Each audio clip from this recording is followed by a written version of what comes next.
এই মুহূর্তের সব থেকে বড় খবর, বাড়ির সামনে থেকে 6 বছরের কন্যা শিশু অপহরণ হয়ে যাওয়ার 6 ঘন্টার মধ্যেই 2 অপহরণকারীকে গ্রেপ্তার করল পুলিশ। উদ্ধার করা হয়েছে শিশুটিকেও।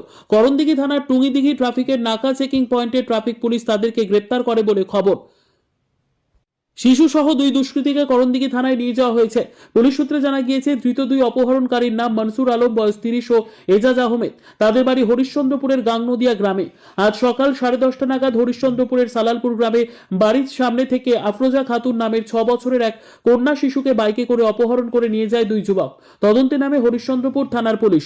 এরপরই তাদেরকে গ্রেপ্তার করা হয়।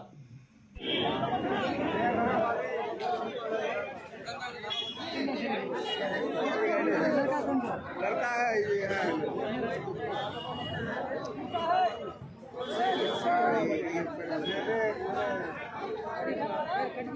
भाई को लिया है ना इसने, भाई नहीं पाइएगा जल्दी।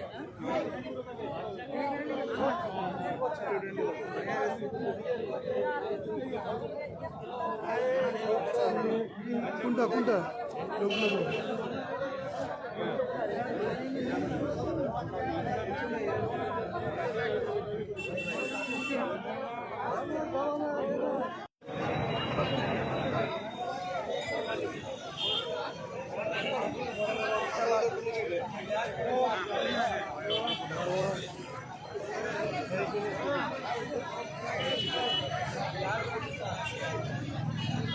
सर